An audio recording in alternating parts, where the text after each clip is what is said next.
안녕하세요.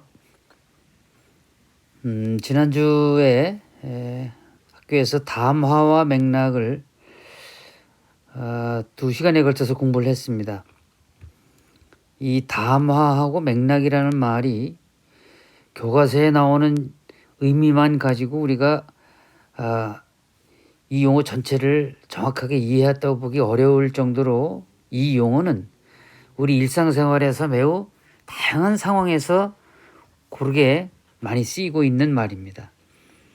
따라서 우리 교과서에 지나치게 좀 이렇게 간략하게 나와 있기 때문에 이 대목을 여러 다른 사례를 통해서도 이렇게 좀 살펴보고 할 필요가 있는데 우리 교과서는 그런 내용이 안 나와 있기 때문에 다른 참고 자료 이런 걸 활용해서 조금 더 깊이 있게 들어가 보려고 합니다.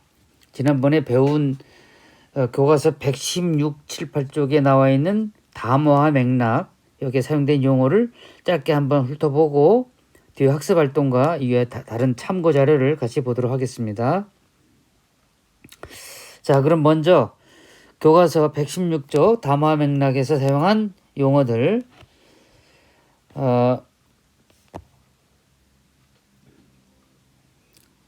담화에서 맥락은 화자와 청자를 둘러싸고 항상 존재함을 발화를 표현하고 발화의 의미를 이해하는 데 결정적인 역할을 한다. 따라서 우리가 의사소통할 때는 담화의 맥락을 고려하여 표현하고 이해하는 일이 필요하다.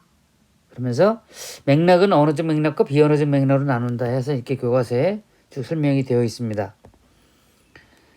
언어적 맥락은 우리가 일상 대화에서 많이 등장하는 용어이기 때문에 이 말과 그러니까 화자와 청자 사이에 주고받는 다양한 상황이 이 언어에 의해서 어떻게 표현되는가 하는 것을 가리키는 용어가 언어적 맥락이라고 볼 수 있고요. 비언어적 맥락은 그와 별개로 어떤 우리에게 주어진 배경 또는 어떤 환경 뭐 이런 거하고 관련이 있는 것을 비언어적 맥락이다 이렇게 이야기하죠. 그래서 이런 언어적 맥락과 비언어적 맥락은 어떤 상황에서 동시에 나타나는 사례들이 많기 때문에 어떤 하나의 용어만 가지고 구체적으로 이야기하기는 좀 곤란한 그런 용어일 수 있다. 이렇게 교과서에서 여러 가지 상황을 설명한 걸 잘 기억해야 되겠습니다. 자, 그럼 뒤에 학습 활동을 같이 보도록 할까요? 거기 담화와 맥락의 교과서 118쪽, 9쪽에 있는 학습 활동을 같이 보는 겁니다. 자, 같이 한번 볼까요? 자, 1번.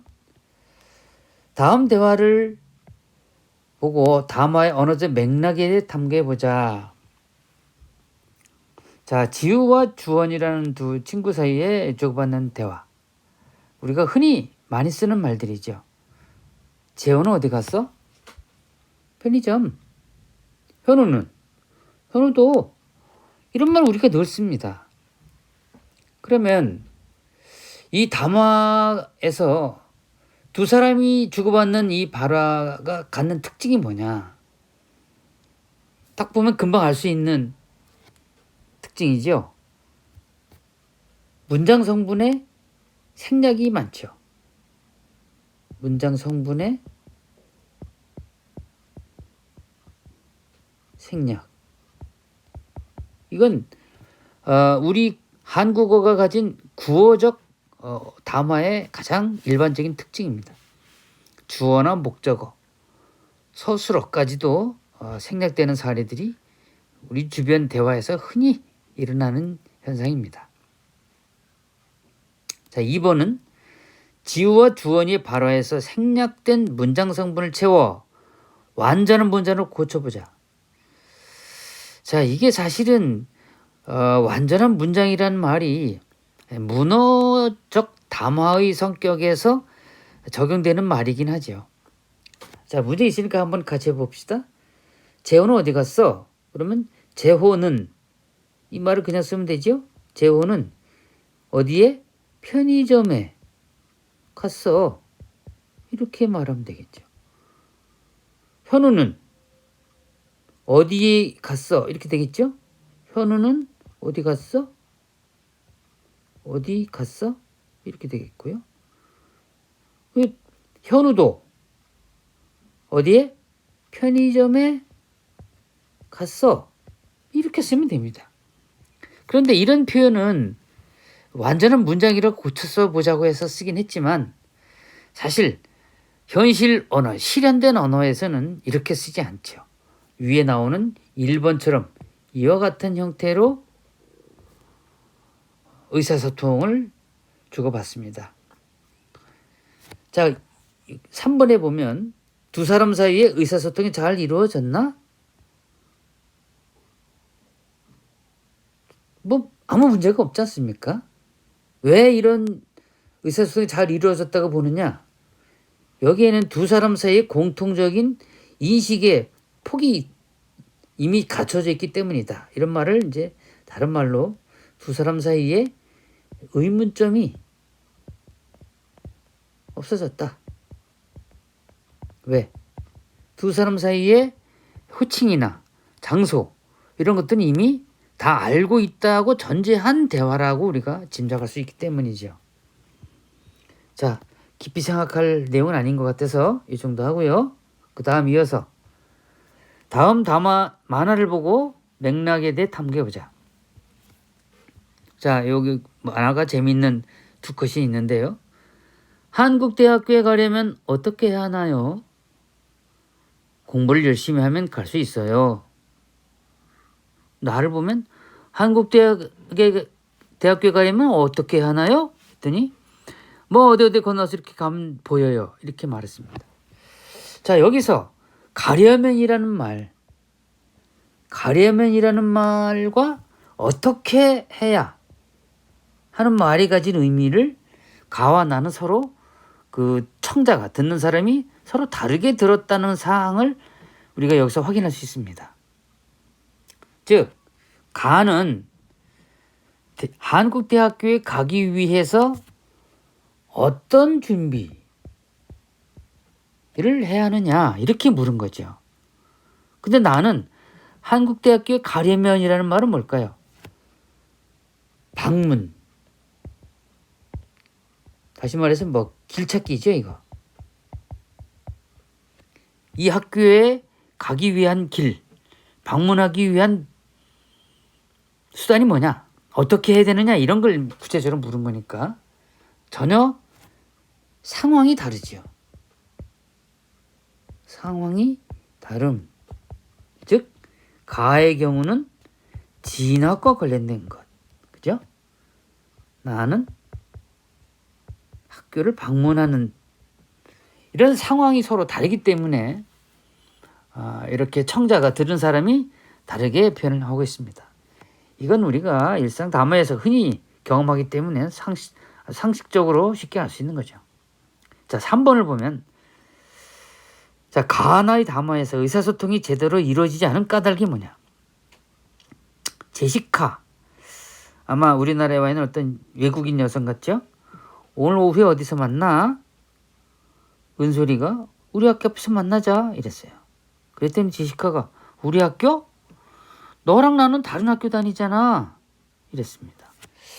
자, 여기서 우리가 우리라는 말을 매우 다양하게 쓸 수 있고 또 해석을 하고 있구나 하는 것을 알 수가 있습니다. 우리가 흔히 우리라는 말을 쓸 때 어떻게 쓰느냐? 자, 여기 도움말에 보면 우리 가족, 우리 학교, 우리나라 이런 식으로 우리라는 표현을 자기가 속해 있는 어떤 공동체로 표현을 합니다.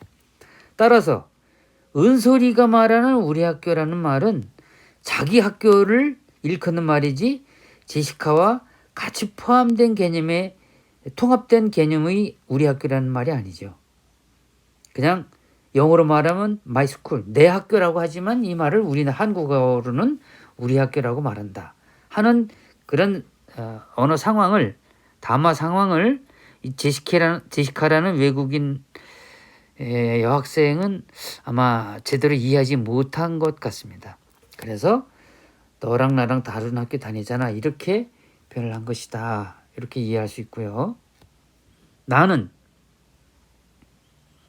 할아버지가 춘부장은 안녕하신가? 청년은 네? 저희 아버지는 춘부장이 아니고 김부장인데요. 이렇게 말했어요. 여기서 이제 춘부장이라는 용어가 무슨 뜻인지를 이 청년은 알지 못하고 있는 것이죠. 자, 거기 왼쪽에 보면 춘부장은 남의 아버지를 높이 이르는 말이다. 이거 지난번에 여러분에게 가족 그 엄마, 아빠, 어머니, 아버지가 나의 어머니, 아버지 또 살아계신 또는 돌아가신 이런 용어가 매우 다양하게 쓰이고 있다는 사실을 앞에서 공부한 적이 있죠.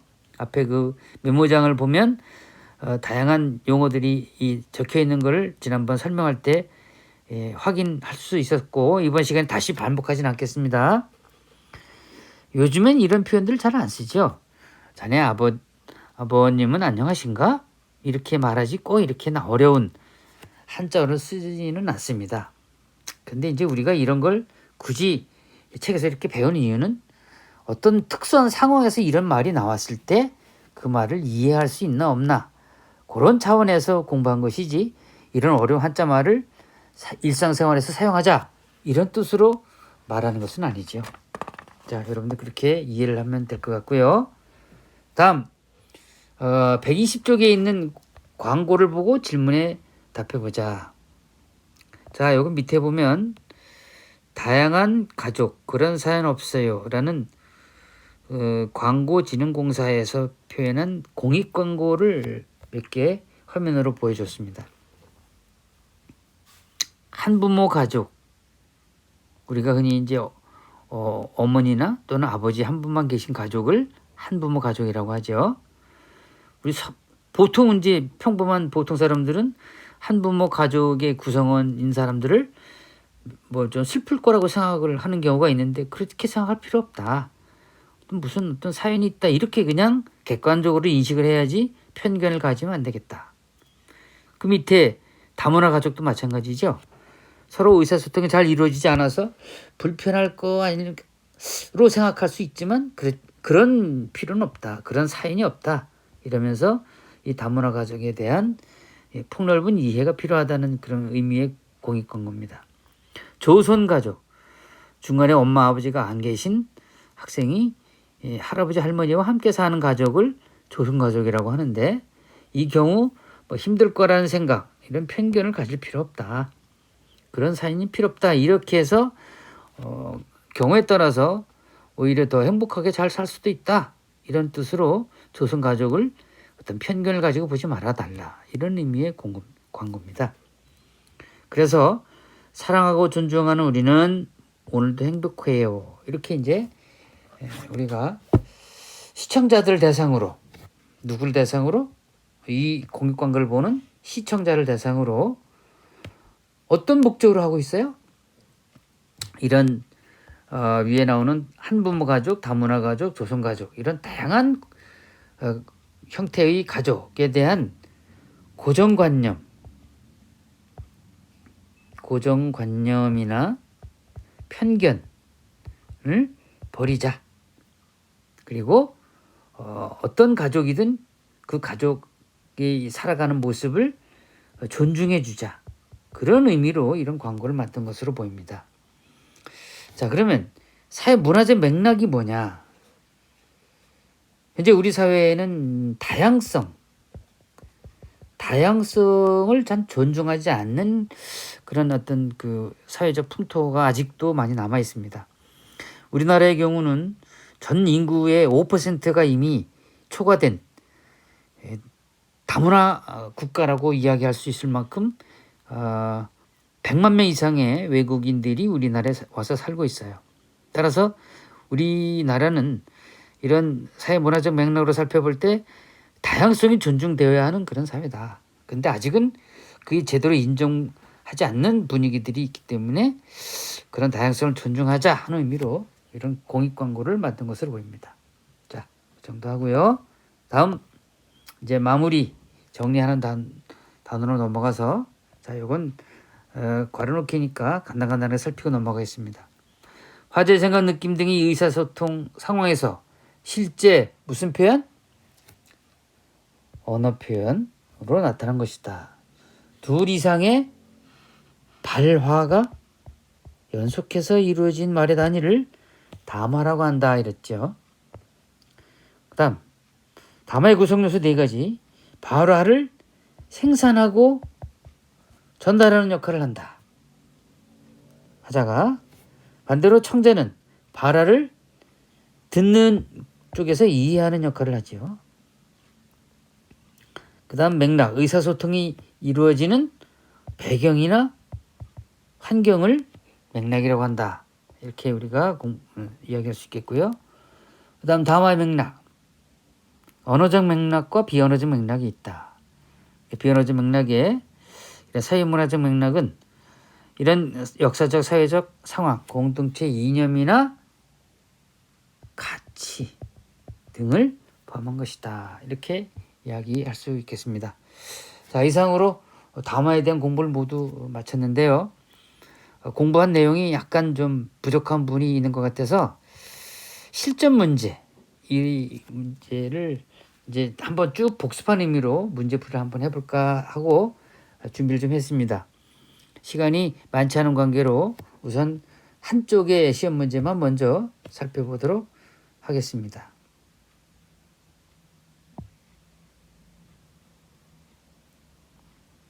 자, 문제가 모두 4개인데요.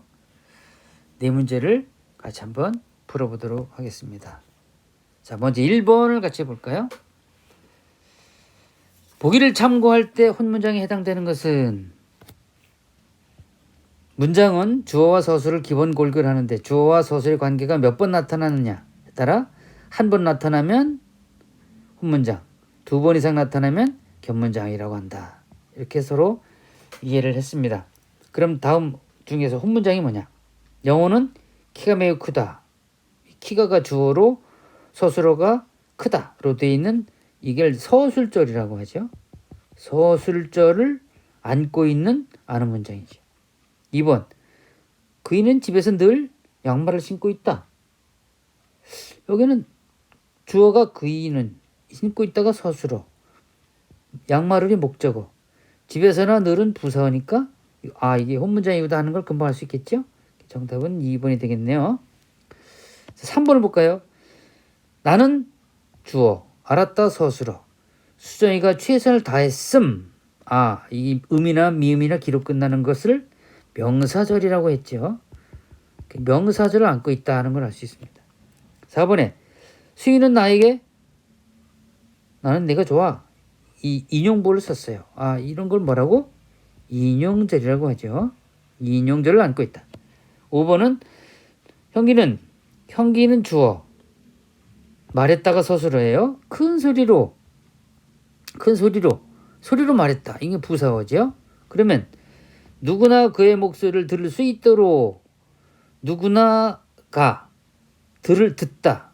그의 목소리를 이렇게 하나의 문장이 들어있는데 이 문장은 들 수 있도록 말했다. 이렇게 용언을 꾸미는 안기 문장이네요.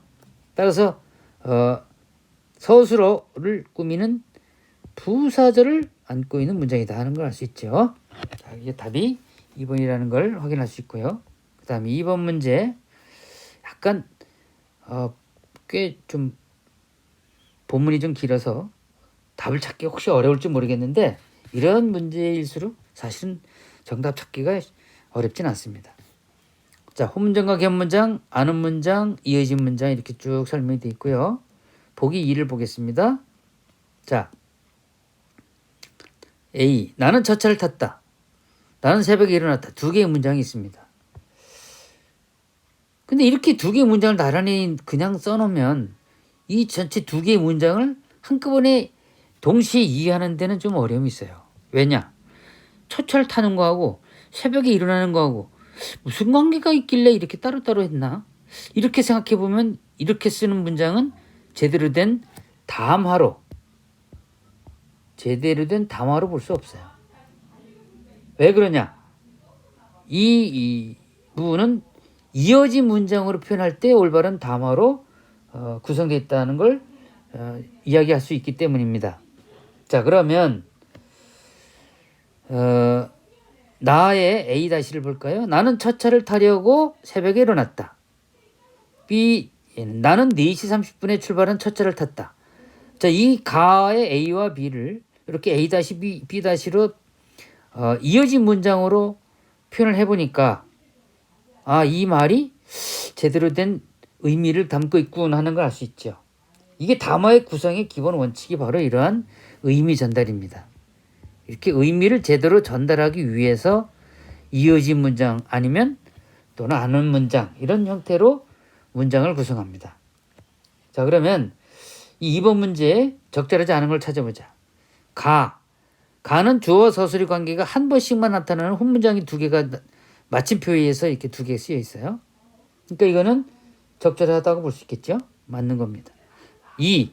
나의 A-는 혼문장이 의도의 관계에 의해 종속적으로 이어진 문장이다.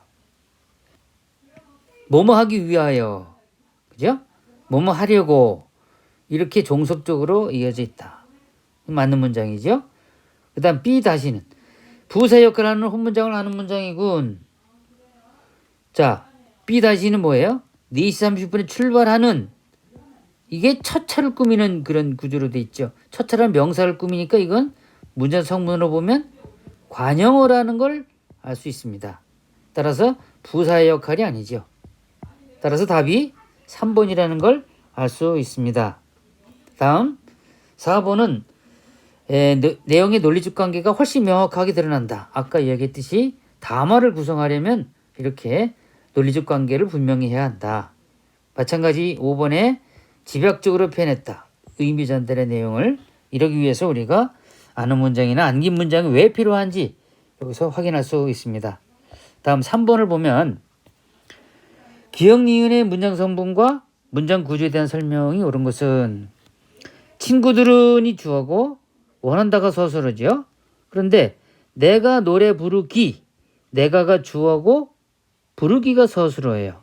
그래서 이건 하나의 문장이 들어가 있는 안긴 문장이죠. 근데 안긴 문장이 기로 끝났어요. 뭐뭐 하기. 이거 명사절이죠. 그러니까 명사절이 이제 전체 문장에 하나의 목적어 구실을 하는 이 명사절이 안겨 있다. 이렇게 볼 수 있고요. 니은은 우리는이 주어고 몰랐다. 우리는 몰랐다. 무엇을? 이 지역이 변형사에 적합함을 몰랐다. 이렇게 되어 있습니다. 그러니까 우리는이 주어고 몰랐다가 서술어인데 나머지 전체가 목적어예요. 그런데 목적어 안에 이 지역 토양이 주어, 변형사의 서술어, 부사어, 적합함이 서술어죠. 이런 명사절이 이 전체 문장의 목적어로 이렇게 안겨 있다. 이렇게 설명할 수 있습니다. 자, 말이 조금 어려울 줄 모르겠는데 니은을 다시 보세요.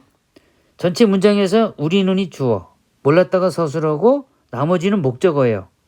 뭐뭇을 몰랐다니까. 근데 이 목적어가 안에 이 지역 토양이가 주어, 적합함, 토양이 적합하다. 어디에? 변형사에. 그래서 변형사에가 부사어, 적합하다가 서술어로 이렇게 전체 문장이 하나의 명사절로 안겨 있는데 이 명사절이 문장 성분은 을이라는 목적격 조사와 연결돼 있어요.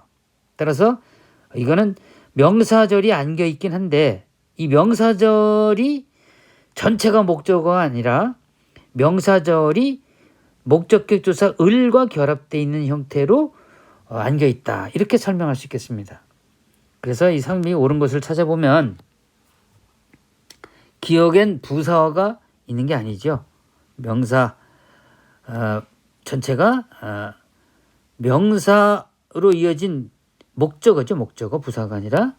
그 다음에 2번 기억에는 명사절이 안겨 있지만 니은에는 부사절이 안겨 있지 않죠. 그 다음 3번은 서술절이 안겨 있고 관형절 이게 모두 둘 틀렸습니다. 4번도 관형어가 기억의 관형어에는 안긴 문장에는 관형어가 없죠. 5번에 기억의 안긴 문장 속에는 목적어가 있습니다. 부르기를 이게 목적어죠. 니은의 안긴 문장 속에는 목적어가 없다. 요거 여러분들이 혼란을 일으키면 안 되겠어요. 니은의 안긴 문장 속에 속이 아니라 바깥에 목적어가 있죠. 속에는 적합함이라는 서술어가 들어가 있는 거죠. 주어, 부사어, 서술어. 니은의 안기 문장은 주어, 그 다음에 변형사에 부사어, 그 다음 적합함, 서술어. 이렇게 안겨 있는 문장입니다. 그러니까 이 목적어는 여기에 나오는 이 을이라는 목적격 조사는 안긴 문장 속에 들어있는 게 아니에요. 안긴 문장이 들어있고 밖에 목적격 조사가 붙어있는 모양이다. 이렇게 이해를 하면 됩니다. 따라서 정답이 5번인데 이 부분 여러분들이 이해를 좀 잘 할 필요가 있어요. 4번. 자, 이것도 얼핏 보면 문제가 좀 어려운 것 같이 보이지만 사실 그렇지 않습니다. 선생님 설명을 잘 들어보면 그렇게 이해가 어렵지 않을 거예요. 자, 보기는 이어진 문장과 아는 문장에 대해 정리한 것이다. 자, 기억을 볼까요? 이어진 문장은 둘 이상의 혼문장이 대등하거나 종수적으로 이어진 문장을 말한다 그래놓고 이제 두 개의 문장을 표현했는데, 동생은 과일은 좋아하지만 야채는 싫어한다. 반대로 말하면 야채는 싫어하지만 과일은 좋아한다. 이렇게 앞뒤에 두 개의 문장을 서로 바꿨어도 문맥에는 아무 문제가 없죠. 왜냐하면 동생은 과일을 좋아한다는 문장과 동생은 야채를 싫어한다는 두 개의 문장을 서로 서술을 앞뒤로 목적어와 서술을 동시에 이렇게 앞뒤로 바꿨었기 때문에 두 개의 문장은 모두 같은 의미라고 볼 수 있겠습니다. 따라서 이것은 대등하게 이어진 문장이라고 볼 수 있겠죠. 그런데 니은을 보면 철수가 오면이라는 조건이 붙었어요. 그들은 출발할 것이다. 철수가 오면이라는 문장은 그들은 출발할 것이다 하는 문장에 종속되어 있습니다. 따라서 이 종속되어 있는 문장을 서로 앞뒤로 바꾸면 전혀 본래의 문장의 뜻과는 다르게 바뀌죠. 그들이 출발하면 철수가 올 것이다. 이런 문장은 위에 나오는 문장과는 전혀 다른 문장입니다. 따라서 이 니은은 종속적으로 이어진 문장인데 이런 경우는 앞에 문장과 뒤에 문장을 바꿀 때는 전혀 뜻이 달라진다 하는 걸 알 수 있는 그런 문장의 특징이 있다. 이것이 바로 종속적으로 이어진 문장과 대등하게 이어진 문장의 차이점이다. 이렇게 이해를 하면 되겠고요. 그 다음에 아는 문장이 디귿을 보면 언니는이 주어입니다. 언니는 알았다. 무엇을?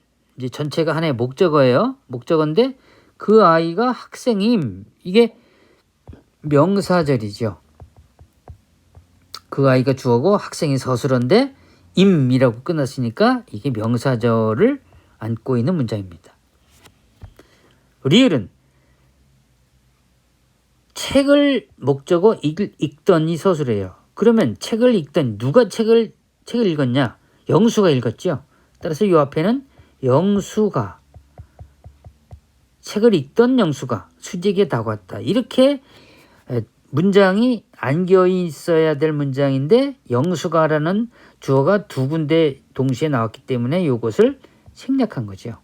그래서 영수가라는 주어가 생략된 책을 읽더니라는 문장이 영수를 꾸민다. 그래서 이것은 체온을 꾸미는 관형절이 이 전체 문장 속에 안겨 있는 그런 아는 문장이다 하는 걸 알 수 있습니다.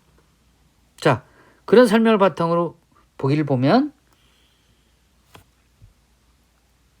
자, 기억론으로 볼 때 이어진 문장은 두 문장이 대조나 조건의 의미 관계로 연결되기도 하는군. 자, 기억은 요 기억에 나와 있는 것은 대등하게 이어진 문장은 대조죠. 뭐뭐 하지만 뭐뭐 한다. 그런데 니은은 조건을 주어서 철수가 오면이라는 조건으로 출발한다는 문장이 이어져 있기 때문에 그런 의미 관계다. 그래서 기억은 대조, 니은은 조건이라고 되어 있으니까 이 1번 문장은 맞는 문장이죠.